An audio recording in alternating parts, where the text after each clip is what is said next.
आता मी गेल्यानंतर संधी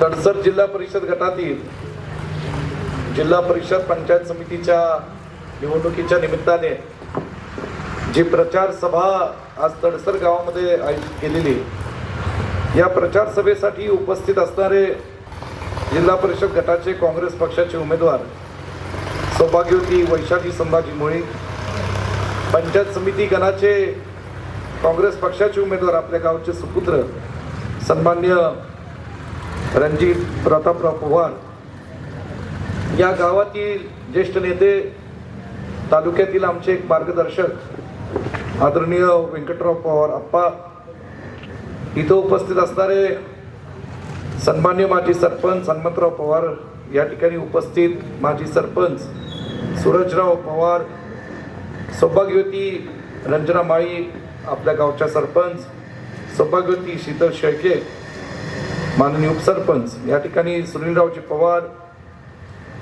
आमचे तरुण सहकारी संभाजीराव शेळके, ऋतुराजजी पवार, सन्मान्य रामभाऊ माळी, संजय माळी, आदरणीय खंडूकाका, चंद्रकांत पाटीलजी, दीपकरावजी भोसले, खडेगावून आलेले विजयराव शिंदे, ज्येष्ठ नेते सुरेश चेअरमन, या ठिकाणी उपस्थित असणारे हिंगणगाव खुर्चे गणेशरावजी शेटे, आदरणीय अनिलरावजी जाधव, सन्मान्य अशोकरावजी मांढरे, अनिलरावजी भोसले, संतोषजी करांडे, या ठिकाणी भारत सूर्यवंशी आपल्या अपशिंगेचे सरपंच प्रणवीन यादव, कोतड्याचे सुनील पाटील, नेरलीचे दादा पवार, धोत्रे शेठ, प्रमोद पवार,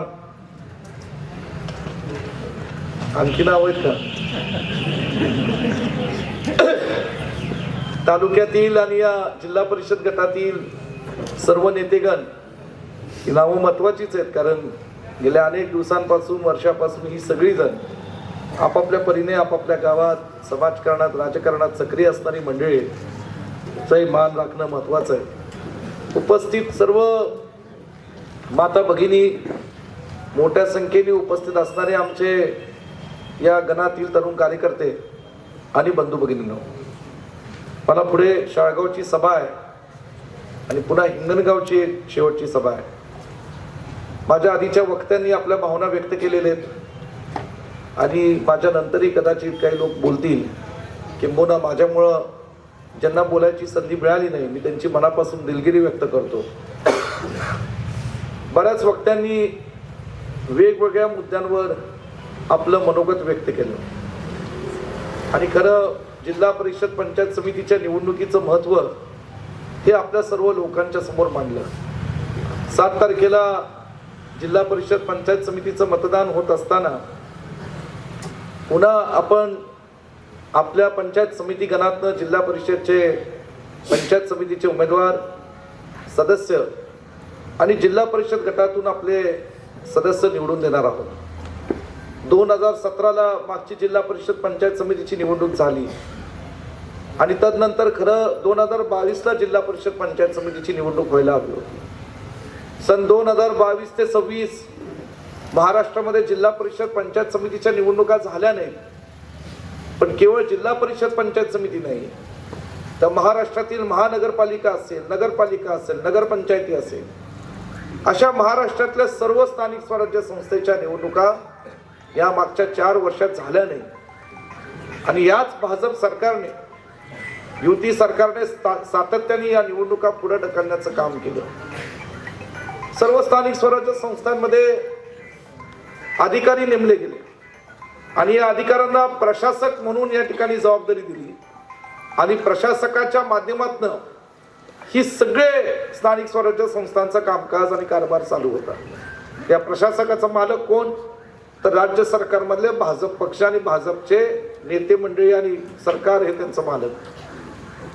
4 वर्ष हे झालं.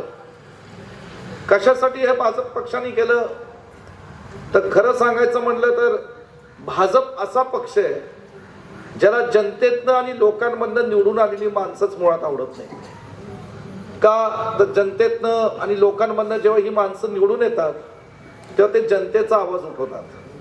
जनतेचे जे काही सर्वसामान्य लोकांचे प्रश्न आहेत ते प्रश्न सोडवण्याची भूमिका ही निवडून आलेली माणसं पार पाडत असतात आणि म्हणून जनतेचा आवाजच कुठे पोचून द्यायचा नाही या दृष्टीने खरं तर जाणीवपूर्वक भाजप सरकारने या निवडणुका पुढे ढकलल्या. येत्या 7 तारखेला ज्या लोकशाहीसाठी काँग्रेस पक्षाने चळवळ स्वातंत्र्य लढ्यात उभी केली त्या लोकशाहीचा अधिकार जो मतदानाचा आहे तो मतदानाचा अधिकार अंमलात आणण्याकरता आज खरं तर 7 तारखेला आपल्याला निवडणूक करायचे.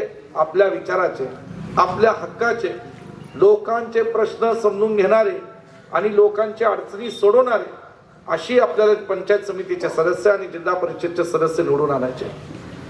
आज या ठिकाणी माझ्या आधीच्या वक्त्यांनी आदरणीय पतंगरावजी कदम साहेब, आदरणीय मोहनराव कदम दादा यांनी जे काम गेल्या 40-50 वर्षात या तडसर गावात आणि जिल्हा परिषद गटात उभं केलं त्याचा आवर्जून उल्लेख केला.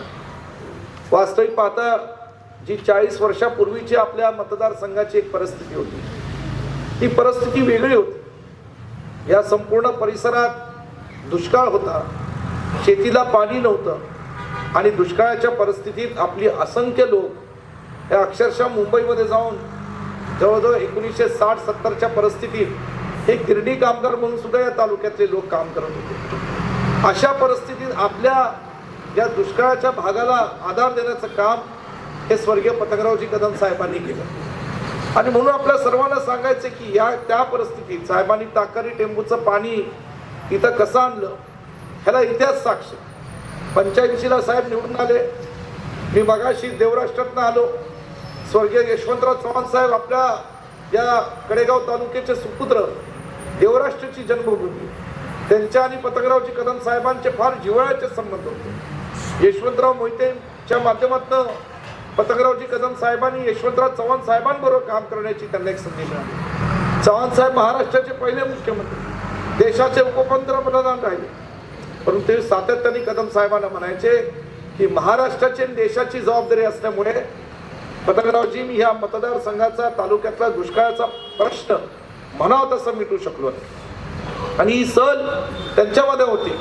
ही जबाबदारी त्यांनी पतंगरावजी कदम साहेबांना दिली. साहेबांची जिद्द होती की काही झालं शिक्षण क्षेत्रात काम करत असताना सुद्धा या तालुक्यातला दुष्काळाचा प्रश्न मिटायला पाहिजे. ताकारी टेंबूचं पाणी आणण्यापासून साहेबांनी 1985 सालीपासून सुरुवात केली. सातत्यानं विधानसभेच्या सभागृहात असेल कुठल्याही या ठिकाणी त्या कारकिर्दीतले मंत्री मुख्यमंत्री असतील यांच्याकडे साहेब हे सगळं ताकारी टेंबूचा विषय परखडपणे मांडायचे. 1991 ते 94च्या काळात साहेबांकडे शिक्षण खातं आलं. काही दिवस पाटबंधारे खातं होतं आणि साहेबांनी खऱ्या अर्थाने त्यावेळेस या ताकारी आणि टेंबूची मूर्तमेढ केली आणि त्याला प्रचंड मोठ्या प्रमाणात निधी देण्याचं काम सुरू केलं. 1999 पासून पुन्हा साहेबांच्या तुम्हाला तुमच्या आशीर्वादाने कॅबिनेटमध्ये मंत्री मिळाली, संधी मिळाली. त्याचं पुन्हा या ठिकाणी प्रत्येक कॅबिनेटमध्ये ताकारी टेंबूच्या साहेब निधी खेचून आणत होते. हे सगळं करत असताना दुसरीकडे आपला सोनीराज सहकारी साखर कारखाना आदरणीय दादांच्या नेतृत्वाखाली उभा राहत होता. या कारखान्याच्या माध्यमातून दुष्काळ असो आजची परिस्थिती असो सातत्याने शेतकऱ्यांना उच्चांकी दर देण्याचं काम हे आपल्या कारखान्याच्या आणि दादांच्या माध्यमातून झालं. आज या मतदारसंघातले सार्वजनिक प्रश्न असो, शिक्षण असेल, सहकार असेल, आरोग्य असेल, सर्व क्षेत्रामध्ये या ठिकाणी काम केलेलं आहे. या मतदारसंघातला तालुक्यातला दुष्काळाचा प्रश्न असो, पलूस तालुक्यात गेल्या काही वर्षांपूर्वी दुर्दैवाने आलेला कृष्णा नदी काठातला पूर परिस्थिती असो किंवा गेल्या काही वर्षांपूर्वी अखंड मतदारसंघात महाराष्ट्रात आलेला या कोरोनाचा प्रादुर्भाव असो, या सगळ्या परिस्थितीमध्ये आदरणीय पतंगरावजी कदम साहेबांनी जे काम उभं केलं आणि तुमच्या आशीर्वादाने मला आपल्याला ठामपणे सांगायचं आहे की दुष्काळ, पूर आणि या कोरोनामध्ये सॅनिटायझर दिले, आयुर्वेदिक औषधं आपण घरपोच केले.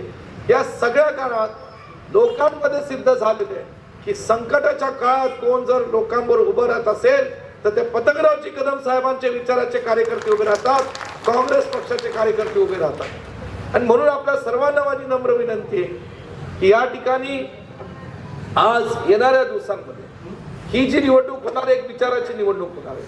माझ्या आधीच्या वक्त्यांनी सांगितलं की भाजपचा पक्ष राज्यात आहे, भाजपचे कार्यकर्ते नेते दुसरं काही सांगू शकत नाही. केंद्रात भाजपचं सरकार आहे, राज्याच्या भाजप सरकार आहे म्हणून आम्हाला मत द्या. तुमचं स्वतःचं काम काय? आज साधा प्रश्न माझ्या तडसरकरांना आणि जिल्हा परिषद गटातल्या कार्यकर्त्यांना विचारण्याचा आहे की आपण का धडसाने त्यांना विचारत नाही की आमच्या संकटाच्या काळात तुम्ही कुठं होता? आमच्या शेतीला उसाला दर तुमचा कारखाना किती देतो? त्यांचे जे नेते आहेत ते किती दर त्यांच्या उसाला सभासदांना देतात ह्याचा जाणीव, साधं क्रशिंग किती झालं यावर्षी ह्याची जरी माहिती काढली तरी तुम्हाला कळेल वस्तुस्थिती काय. हे मी का मानतोय की आज कार्यकर्ते तुमच्या समोर येऊन बोलत आहेत. काल परवा सुद्धा एक अजबच गोष्ट माझ्या कानावर आली. मी पलूस तालुक्यात होतो आणि तिथलं रामनगरचा एक काँग्रेसचा कार्यकर्ता मला येऊन म्हणला, बाळासाहेब भाजपचे कार्यकर्ते जरा चुकीचा प्रचार करतायत. म्हणलं काय करतायत? भाजपचे कार्यकर्ते असं सांगायला लागलेत की जर जिल्हा परिषद पंचायत समितीमध्ये काँग्रेसची सत्ता आली तर लाडक्या बहिणीचे पैसे बंद होतील. आता तुम्ही सुद्धा हसला ना, म्हणजे एवढी सुद्धा म्हणजे बिंडोक भाजपचे कार्यकर्ते असतील याचं आश्चर्य वाटतं मला की जर असा जर अपप्रचार करत असतील की योजना राज्य शासनाची, पैसे महाराष्ट्राच्या लोकांचे जनतेचे, आणि या ठिकाणी त्यांनी विधानसभेच्या आधी 1500 रुपये दिले, आधी देत असतील, त्याच्या आधी सांगितले 2100 रुपये करू, परंतु आज आपले काँग्रेसचे कार्यकर्ते सुद्धा कधी कधी बारीक अभ्यास करत नाही.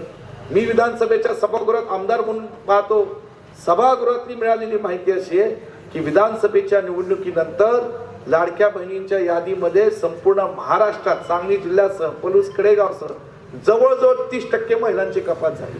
30%. मग काय पाप केलं होतं 30% महिलांनी? तुमच्यावर विश्वास ठेवला विधानसभेच्या दरम्यान, तुम्हाला मतं दिली. आता विधानसभा संपली, 5 वर्षात विधानसभा नाही म्हणून तुम्हाला गरज वाटते नाही म्हणून त्यांनी कापली. पण कापताना कुणाची कापली? जात धर्म, ती महिला किती गरीब आहे. गरीब महिला आवाज उठवणार नाही, गरीब महिला कोर्टात जाणार नाही, गरीब महिला या ठिकाणी शासनाला धारेवर धरणार नाही, म्हणून अशा सगळ्या महिलांची नाव यांनी कापून टाकली. आज या ठिकाणी ह्या सगळ्या गोष्टीचा बारीक विचार आपण करायला पाहिजे. काल परवा अजितदादांचं दुःखद निधन झालं. अजितदादा महाराष्ट्राचे एक मोठे नेते होते, शब्द पाळणारे नेते म्हणून त्यांची ओळख होती. मी तिथं पलूस कडेगावच्या वतीने त्यांना आदरांजली व्हायला बारामतीत गेलो होतो. गेल्या महिन्यात नगरपालिका महानगरपालिकेची निवडणूक होती. पिंपरी चिंचवड पुणे, किती गलिच्छ शब्दात आणि किती वाईट शब्दात भाजपच्या आमदारांनी कार्यकर्त्यांनी अजितदादांसारख्या व्यक्तीवर टीका केली, हे सगळ्या महाराष्ट्राने टीव्हीवर पाहिलेलं आहे. आणि म्हणून हा जो भाजप पक्ष आहे, जिच्या उजवीकडे एक मित्र पक्ष म्हणून ते बसवतात, डावीकडे एक मित्र पक्ष म्हणून बसवतात. तुम्हाला मी घेऊन देतो आजच्या या सभेच्या तारखेवेळीस ही वेळ नोंद करून ठेवा की येणाऱ्या 2029ला हाच भाजप पक्ष ह्यांच्या मित्र पक्षांना महाराष्ट्राच्या राजकारणात संपवल्याशिवाय राहणार नाही. ही त्यांची प्रवृत्ती आहे. आणि ज्यावेळेस ही वेळ महाराष्ट्राच्या राजकारणात येईल, त्या महाराष्ट्राच्या शेतकऱ्यांचं, माता भगिनींचं, गोरगरिबांचं संरक्षण करणारा, छत्रपती शिवराय आणि फुले शाहू आंबेडकरांच्या विचाराने काम करणारा एकमेव पक्ष जो भाजपला टक्कर देईल तो आपला काँग्रेस पक्ष राहील, हे आपण सर्वांनी लक्षात ठेवलं पाहिजे. आणि म्हणून ही विचाराची लढाई आहे.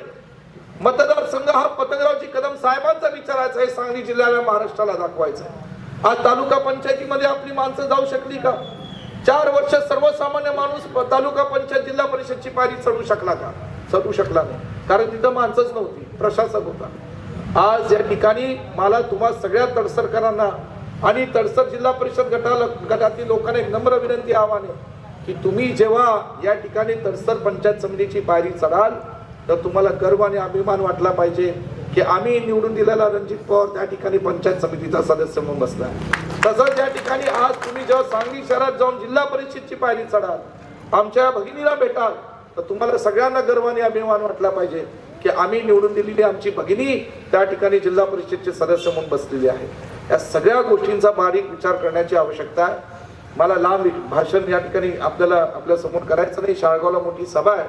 मी तुम्हाला नम्रपणे विनंती करतो, कुठल्याही येणारा उद्या परवा वेळ हाणून नेतील ही मंडळी आणि फसवतील, आमिष दाखवतील, परंतु आपल्या साहेबांनी, दादांनी जे आयुष्यभर काम केलं, मी जे केलंय गेल्या 8 वर्षापासून तुमचा आमदार म्हणून, जे काय करोनाचा कालावधी असेल, इतर विकास कामं या मतदारसंघात लोकांच्या आशीर्वादाने, तुमच्या सर्वांच्या ताकदीने जी कामं झालेली आहेत, जे आपण शेतकऱ्यांना, तरुण पिढीला, हजारो लोकांचा प्रपंच संसार उभा केलेला, या सगळ्या गोष्टीचा भान ठेवून आपण सगळ्यांनी जिल्हा परिषद पंचायत समितीच्या या काँग्रेस पक्षाच्या उमेदवारांना आपण प्रचंड मताधिक्याने निवडून द्यायचं आहे अशी नम्र विनंती करतो. आपण सगळे जमलात मोठ्या संख्येने, त्याबद्दल तुमचे मनापासून आभार मानतो आणि इथेच थांबतो. जय हिंद, जय महाराष्ट्र.